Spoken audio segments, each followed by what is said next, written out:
Tamén temos que falar da crise institucional que vive o Estado, non?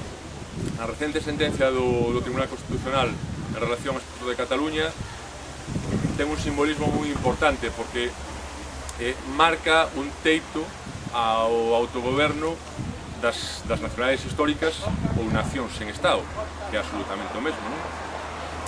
Ese teito, digamos, que se marca neste momento porque un tribunal absolutamente politizado e deslegitimado marca uns límites, ao meu xuízo, antidemocráticos frente a unha decisión democrática da maioría da ciudadanía, neste caso de Cataluña, pero podría ser hipotéticamente exactamente igual para o caso de Galicia. Ningún demócrata se pode alegrar de que un tribunal onde hai un magistrado morto, un magistrado recusado e 4 magistrados que tiñan que ter renovado o seu posto, que está caducado, e siguen exercendo o seu mandato dun tribunal, por tanto, que non siga as súas propias regras de xogo, marca regras de xogo por riba dunha decisión democrática da ciudadanía de Cataluña e que eventualmente, no que a nos interesa, podría ser a ciudadanía de Galicia. Claro, en democracia non hai lugar para dogmas de fe, non hai lugar para dogmas de fe. Os textos legais teñen que ser a vía, o cauce, polo que as decisións democráticas do povo vayan. Nunca pode ser un texto legal un encoro para limitar a vontade democrática da ciudadanía. Por lo tanto, vemos unha crise institucional gravísima que creemos que só se pode solucionar mediante a reforma da Constitución. Unha reforma da Constitución que poña un fincapé especial na separación de poderes, especialmente que remede a bochornosa politización do poder judicial español, unha reforma da Constitución que fa unha administración moito máis eficiente, coa eliminación das diputacións, a concentración de concellos, a conversión do Senado nunha auténtica Cámara Territorial onde as nacións sen Estado teñan o peso que se merece e que lle corresponde, porque ao final o que acabamos isto está encardinado con unha crise económica moi forte na que vivimos unha situación especialmente dramática para moitas familias de desemprego.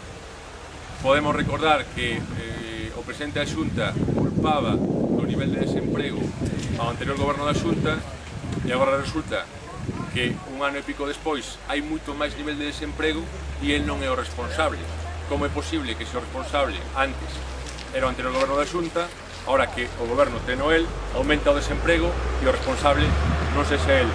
Pero ademais, no conxunto de España temos un goberno terriblemente incapaz en este momento. Lamentablemente temos que decir que nos temos que alegrar dentro como mal menor de que España sexa un protectorado económico de Alemanha e dos Estados Unidos.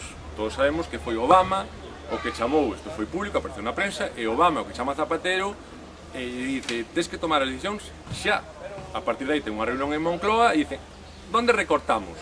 Pois vamos recortar nisto. Por tanto, España neste momento é un protectorado económico de potencias como Alemanha e Estados Unidos. Non nos congratulamos diso, pero creemos que é un mal menor en relación á incapacidade absoluta de Rodríguez Zapatero e do seu goberno.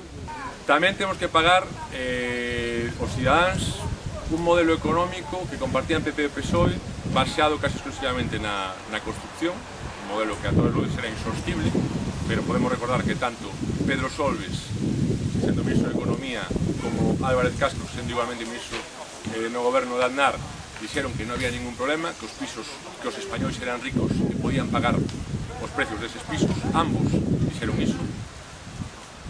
Por tanto, ambos son corresponsables dun modelo económico fallido que nos deixa nunha situación moi delicada. Encontramos tamén con un estado mastodóntico e moi caro de soster, pero non vos preocupedes que vamos ter que ser nós o que os sosteñamos un aumento que se estamos a ver de impostos. Comezamos polo IVA e seguiremos con outro tipo de impostos.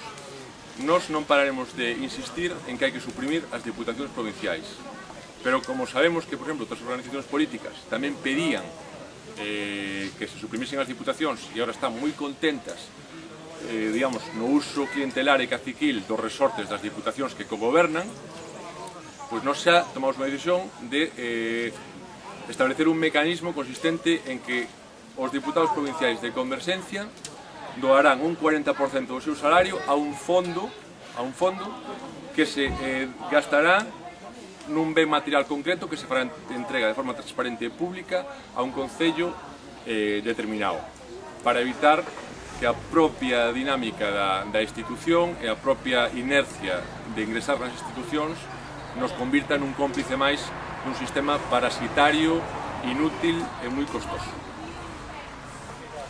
En relación á situación internacional, bueno, non sempre faremos gala, sabemos que lle ofende a outros partidos, pero realmente neste caso temos que dicir que se pica allos coma, porque sempre facemos gala de ser o único partido galego que condena todas as dictaduras, sen estas de esquerdas e de direitas. Isto non nos produce especial satisfacción, porque é moi triste que os tres partidos políticos que están representados no noso Parlamento, ningún deles condene dunha forma clara e explícita todas as dictaduras, que sean estas de esquerdas ou de dereitas.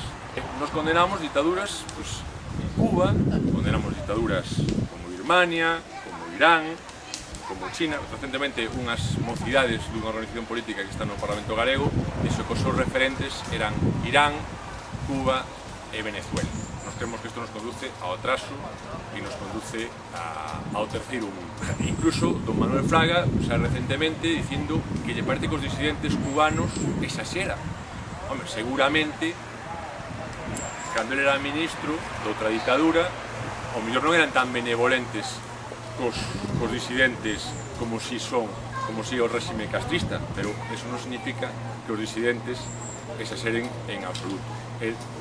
Volvenos a remitir a pouca cultura democrática que está na xenética de algúns dos partidos que máis presencia teñen en Galicia. Tamén faremos gala, a pesar de ser un partido, precisamente por ser un partido galego e por creer en que Galicia é unha célula de universalidade, algo que concepto que inventaron os galeguistas da Segunda República e que ningún partido a día de hoxe, salvo Converxencia 21, pon en práctica, é ter opinión e ter posicionamento sobre as cousas que pasan no mundo. Nós sempre nos posicionaremos sobre o que pasa fora de Galicia. Tenemos unha posición, porque igual que somos galegos, somos cidadáns do mundo e estamos comprometidos en dar unha posición sobre o que acontece en calquera outro lugar do mundo.